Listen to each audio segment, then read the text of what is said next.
Everyone, this is Shikha Srivastava from mathematics farm. आज हम लोग क्या पढ़ेंगे? आज हम लोग class 6 chapter 7 that is fractions में एक्सरसाइज 7.5 का क्वेश्चन नंबर 4 सॉल्व करेंगे।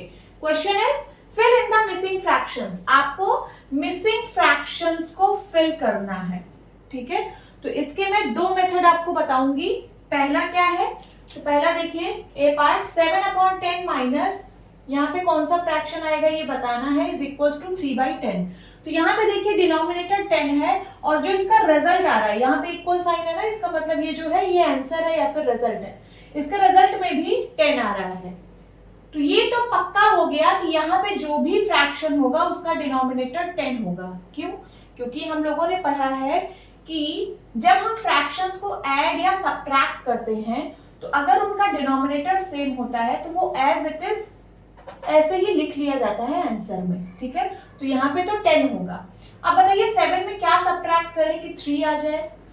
तो 7 में 4 को सब्ट्रैक्ट करेंगे। ये तो हो गया फर्स्ट मेथड। अब मैं सेकंड मेथड आपको बताने जा रही हूँ।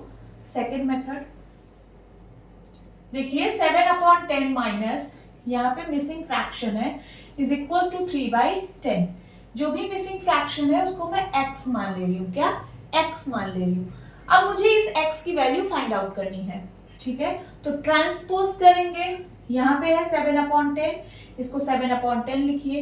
ये 3/10 प्लस का इधर आएगा, इक्वल के इधर आएगा, तो ये माइनस का 3/10 हो जाएगा इज इक्वल टू ये माइनस का x मैं इक्वल के इस साइड भेज रही हूँ तो ये प्लस का x हो जाएगा। ओके, 7 में से देखिए डिनोमिनेटर सेम है तो मैं उसको वैसे ही लिख ले रही हूँ। न्यूमरेटर में क्या आएगा? 7 - 3 इज इक्वल टू x। अब 7 में से 3 गया, 4/10 इज इक्वल टू x। तो x की वैल्यू कितनी आ गई? 4/10। देखिए यहां से भी 4/10 ही आ रही है x की वैल्यू और यहां से भी। ओके, तो आप कोई सा भी मेथड लगा सकते हो। बी पार्ट, यहाँ पे मिसिंग फ्रैक्शन है -3/21 इज इक्वल टू 5/21। यहाँ पे डिनोमिनेटर में 21 है और जो इसका रिजल्ट आ रहा है उसके भी डिनोमिनेटर में 21 है। तो ये तो पक्का हो गया कि यहाँ पे जो भी फ्रैक्शन होगा उसका डिनोमिनेटर 21 होगा, ठीक है। अब यहाँ पे कौन सा नंबर होगा जिसको 3 से सब्ट्रैक्ट करने पर 5 है?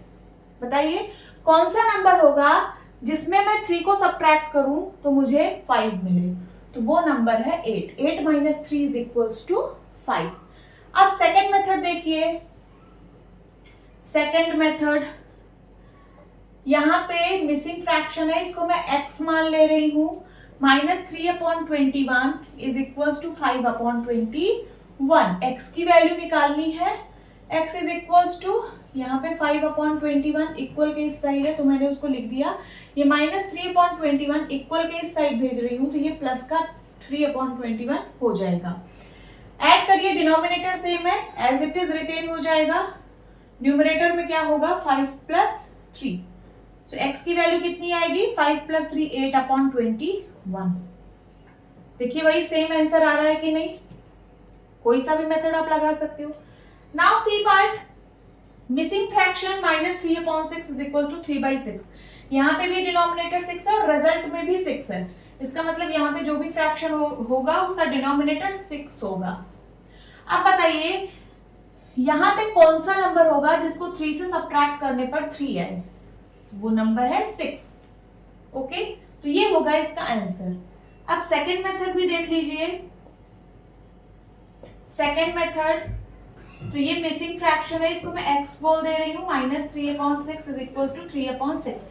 x की वैल्यू निकालनी है। x इज इक्वल टू इधर है 3/6, ये माइनस का 3/6 इधर आएगा, प्लस का 3/6 हो जाएगा। सॉल्व करिए, डिनोमिनेटर सेम है तो एज इट इज रिटेन हो जाएगा एंड 3 + 3 इज इक्वल टू 6। तो x की वैल्यू कितनी आ गई? 6/6। देखिए वही आ रही है ना। D part, missing fraction plus 5/27 is equal to 12/27। यहाँ पे भी डिनोमिनेटर 27 है और रिजल्ट में भी डिनोमिनेटर 27 है।